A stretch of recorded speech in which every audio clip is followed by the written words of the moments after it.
어느 날 문득 전화를 받지 않는다는 걸 알게 됩니다. 처음엔 바쁜가 보다 싶었습니다. 며느리가 장 보러 나갔을 수도 있고 딸이 아이 학원 일로 정신없을 수도 있으니까요. 그런데 며칠이 지나도 연락이 오지 않습니다. 먼저 전화를 걸면 짧게 받고 곧 끊습니다. 대화가 이어지지 않습니다. 그게 멀어진 신호였다는 걸 나중에야 알게 됩니다.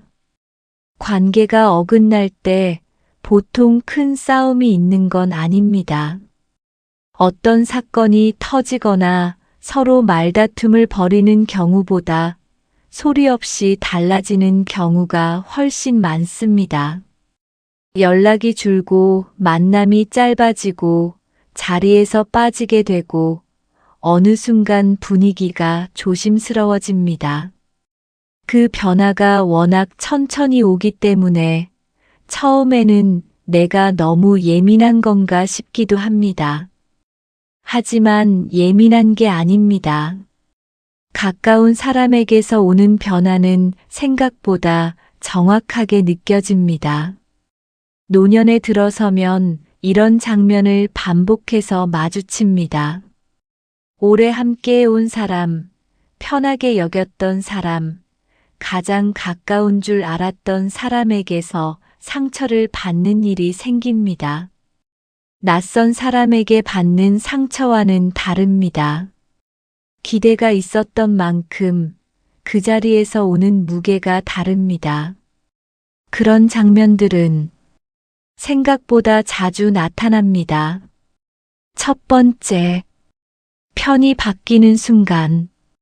복지관 체육 수업이 끝나고 몇 사람이 근처 분식집에 들렀습니다.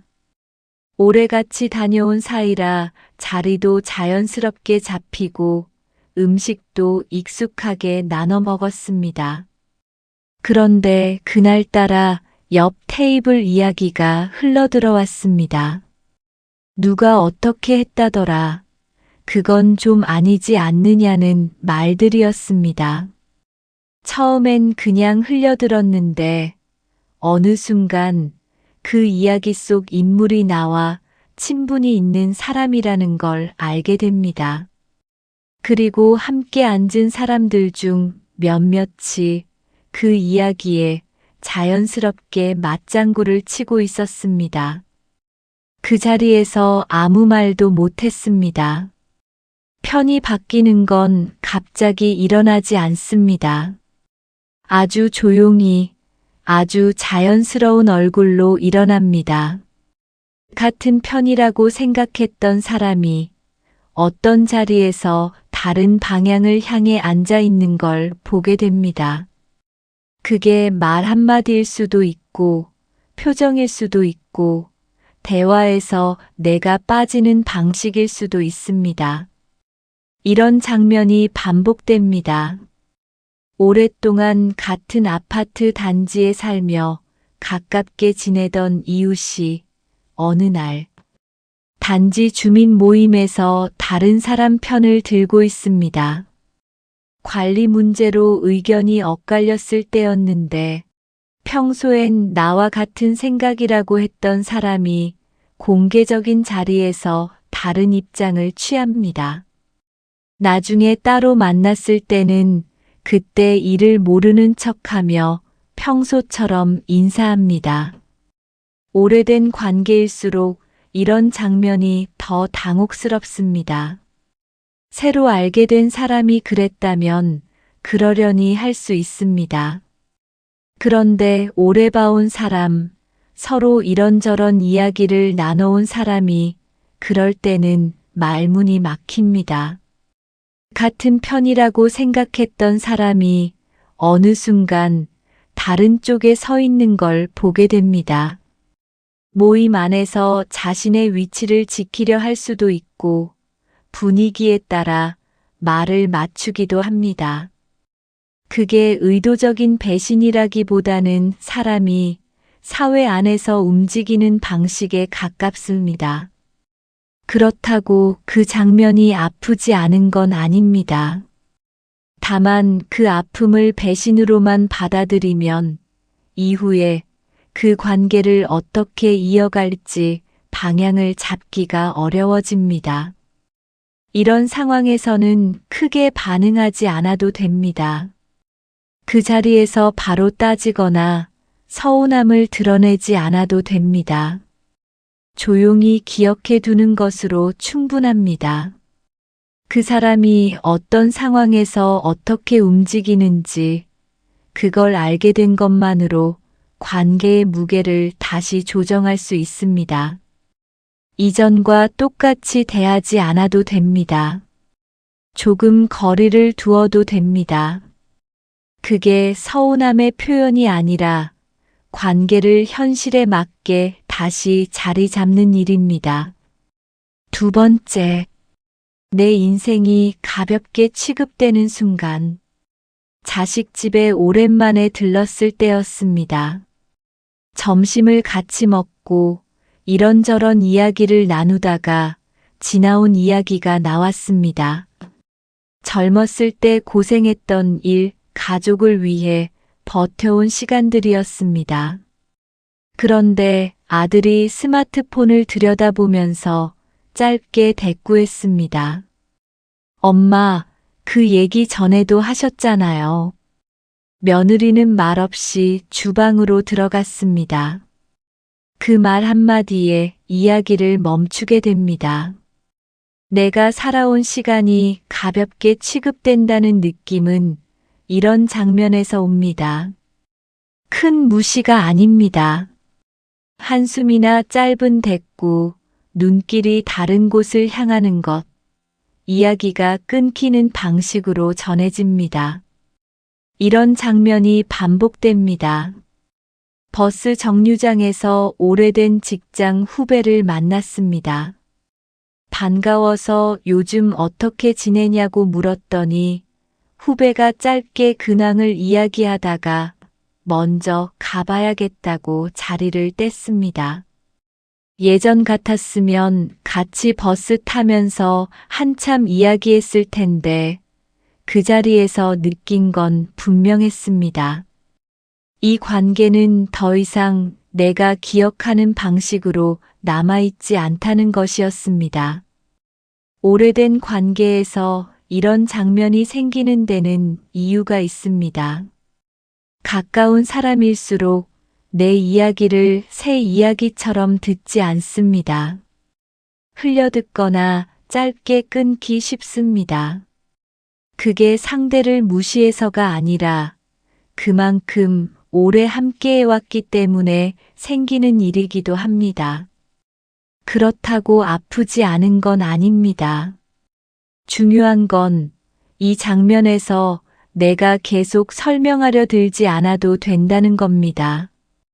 관심이 없는 자리에서 더 많이 말해도 그 거리는 좁혀지지 않습니다.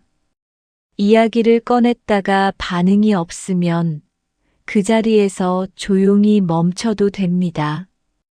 억지로 이어가지 않아도 됩니다. 내가 살아온 시간은 누군가가 들어주지 않아도 가볍지 않습니다. 들어주는 귀가 없어도 그 시간의 무게는 달라지지 않습니다. 다만 그 이야기를 꺼낼 자리를 잘 고르면 무한함 없이 나눌 수 있습니다. 이야기를 들어줄 수 있는 사람, 비슷한 시간을 살아온 사람과 나누는 편이 낫습니다. 자식이나 젊은 사람들이 그 이야기를 짧게 받아 넘기는 건 어쩌면 당연한 일입니다. 그 자리에서 상처받기보다는 처음부터 다른 자리를 찾아도 됩니다. 세 번째, 중요한 자리에서 빠지는 순간. 손주 졸업식 이야기를 뒤늦게 들었습니다. 학교 앞에서 사진도 찍고 식당에서 밥도 먹었다며 사진이 카카오톡으로 왔습니다. 가족끼리 조용히 다녀왔다고 했습니다. 그 가족이라는 말 안에 내가 없었습니다. 그 사진을 들여다보는 동안 아무 말도 못했습니다.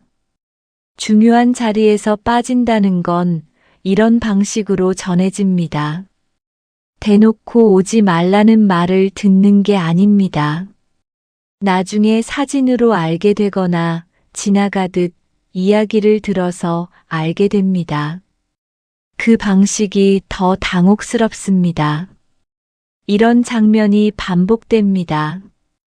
오랫동안 함께 일했던 회사 선배가 동창 모임이 있었다는 이야기를 나중에 꺼냈습니다.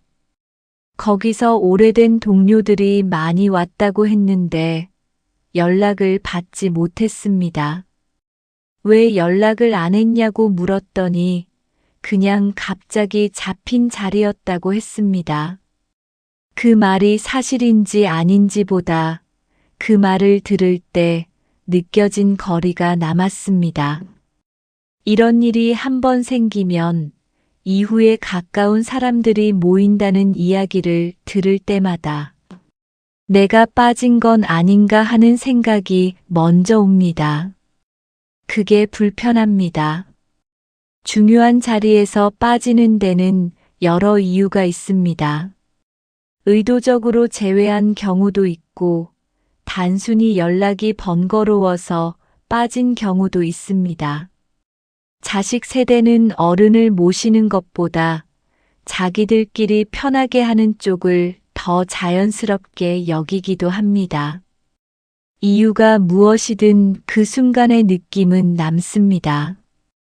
그렇다 해도 빠진 자리에서 오는 감각은 지워지지 않습니다. 이런 상황에서 크게 따지거나 섭섭함을 내세우면 관계가 더 불편해집니다. 오히려 조용히 그 자리의 의미를 다시 생각해 보는 편이 낫습니다. 내가 꼭 있어야 할 자리인지 아니면 그쪽에서 자기들끼리 해도 괜찮은 자리인지 구분할 수 있으면 빠진 것에 대한 무게가 조금 달라집니다.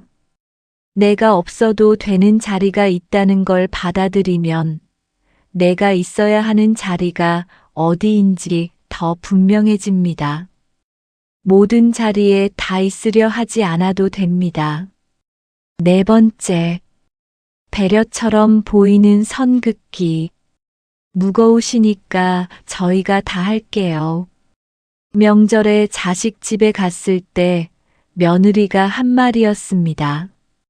주방에 들어가서 뭔가를 도우려 했는데 그 한마디에 손을 거두게 됩니다. 고마운 말이기도 하고 동시에 이 공간에서 내가 할 일이 없다는 말이기도 했습니다. 거실 소파에 앉아 텔레비전을 보는 동안 주방에서 소리들이 들려왔습니다. 배려처럼 보이는 선 긋기는 이런 방식으로 옵니다. 상대가 나를 걱정해서 하는 말인데 그 말 안에 나를 특정한 자리에 고정하는 내용이 들어 있습니다. 몸이 불편하실 테니까, 연세가 있으시니까, 요즘 기억이 좀 흐리시잖아요. 이런 말들이 그렇습니다. 틀린 말이 아닌데 그 말을 들을 때 공기가 달라집니다. 이런 장면이 반복됩니다. 동네 카페에서 친구와 이야기하다 친구가 먼저 계산을 했습니다. 고맙다고 했더니 웃으며 이렇게 말했습니다. 요즘 생활 많이 빠듯하다면서. 괜찮아? 염려를 담은 말이었지만 내 형편을 확인하는 말처럼 들렸습니다. 그 뒤로 그 카페 자리가 편하지 않았습니다. 배려와 선 긋기의 경계는 생각보다 가깝습니다. 상대방의 상황을 신경 쓰는 마음이 진짜인데 그 신경씀이 상대를 특정한 틀 안에 넣는 방식으로 표현될 때 선이 생깁니다.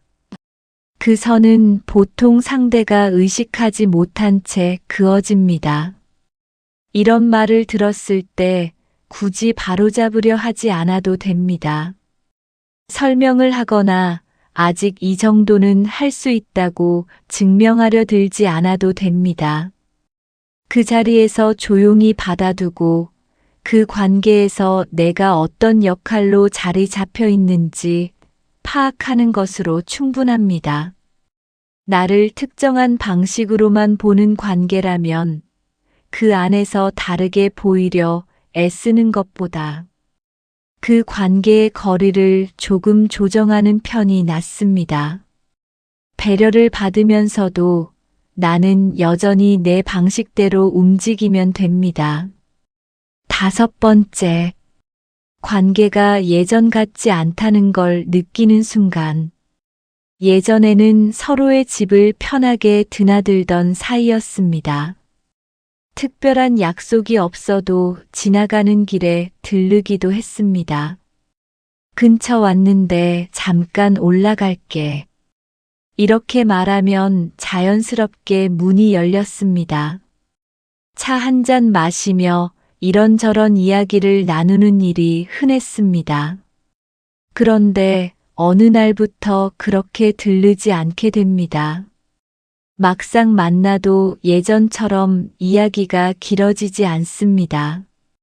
예전에는 앉으면 한참 이야기하던 사이였는데 요즘은 차 한 잔 마시고 다음에 또 보자는 말로 자리가 끝납니다. 특별히 다툰 일도 없고 무슨 일이 있었던 것도 아닙니다. 그런데 예전과는 어딘가 달라졌다는 걸 그 짧아진 시간에서 느끼게 됩니다. 관계가 끊어진 건 아닙니다. 다만 예전과 같은 거리는 아니라는 걸 어느 순간 알게 됩니다. 이런 장면이 반복됩니다. 오랫동안 알고 지낸 친구와 식사를 했습니다. 예전에는 만나면 2~3시간을 금방 이야기하던 사이였습니다. 그런데 그날은 달랐습니다. 밥을 먹고 나자 친구가 먼저 자리에서 일어났습니다. 오늘은 여기까지만 하자. 그 말이 이상하게 길게 남았습니다.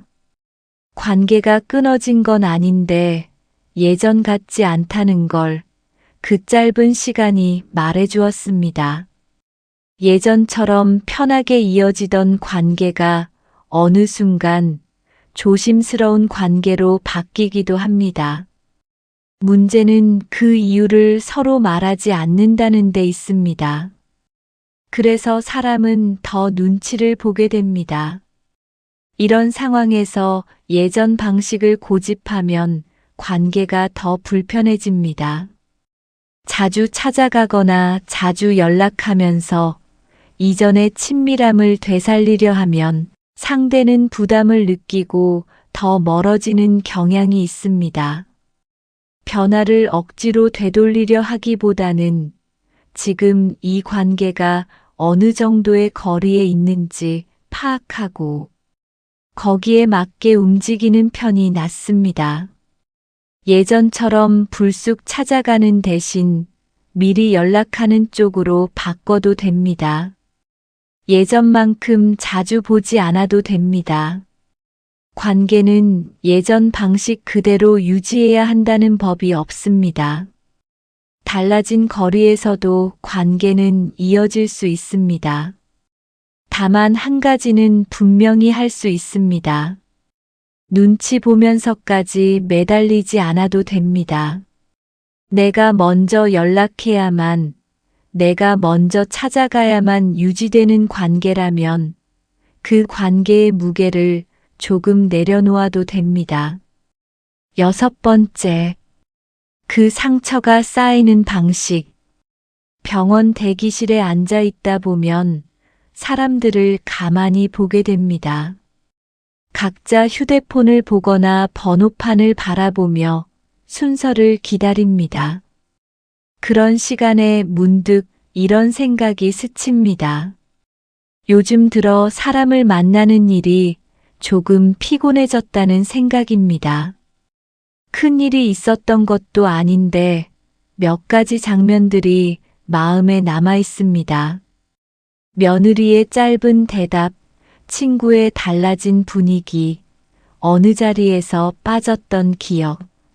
하나씩은 별것 아닌 것 같은데 겹치면 마음이 무거워집니다. 이런 상처들은 따로따로 오지 않습니다. 한 번에 크게 오는 게 아니라 작은 장면들이 시간을 두고 겹치면서 쌓입니다. 그래서 언제부터 이렇게 됐는지 정확히 짚기가 어렵습니다. 어느 순간 피곤하다는 걸 알게 됩니다. 특정 사람을 만나기 전에 마음을 준비하게 되고 어떤 이야기는 꺼내기 전에 한 번 더 생각하게 되고 어떤 자리는 가지 않는 쪽이 낫겠다는 생각이 먼저 옵니다. 그게 관계가 정리되는 방식입니다. 이 장면들을 겪으면서 자꾸 자신을 탓하게 되는 경우가 있습니다. 내가 뭔가 잘못한 건 아닐까? 내가 너무 기대가 많았던 건 아닐까 싶어집니다. 그런 생각이 드는 건 자연스러운 일입니다. 오래된 관계에서 틀어지면 먼저 자신을 돌아보게 됩니다. 하지만 모든 상처가 내 잘못에서 오는 건 아닙니다. 사람은 각자의 사정과 방식대로 움직입니다. 내가 충분히 잘 대했는데도 관계가 달라지는 경우가 있고, 내가 특별히 뭘 한 것도 없는데 상대의 입장이 달라지는 경우도 있습니다. 그걸 전부 내 탓으로 돌리면 관계를 볼 때 자꾸 움츠러들게 됩니다. 가까운 사람에게 상처받는 일은 나이와 관계없이 생깁니다. 다만 노년에는 그 상처를 털어낼 자리가 달라집니다. 젊었을 때는 일도 있고 사람도 많아서 다른데 관심이 분산됩니다. 그런데 나이가 들면 생활 반경이 좁아지고 만나는 사람도 줄고 그 안에서 오는 상처가 더 진하게 남습니다. 그래서 더 중요한 게 있습니다. 어느 관계에 얼마나 마음을 두느냐 하는 겁니다. 모든 관계를 같은 무게로 붙잡고 있으면 힘이 듭니다. 달라진 관계는 달라진 대로 두고 지금 내 옆에 있는 관계에 마음을 쓰는 편이 낫습니다. 오래된 관계라고 해서 반드시 가까운 관계가 아닐 수 있고 새로 만난 관계라고 해서 얕은 관계가 아닐 수 있습니다. 상처받은 자리에서 오래 머물지 않아도 됩니다. 그 장면을 기억하되 거기 계속 묶여 있지 않아도 됩니다. 가까운 사람에게서 받는 상처는 생각보다 오래 남습니다. 하지만 시간이 지나면 한 가지는 분명해집니다. 모든 관계에 같은 마음을 둘 필요는 없다는 것입니다. 마음을 둘 자리를 조금씩 다시 정하면 됩니다.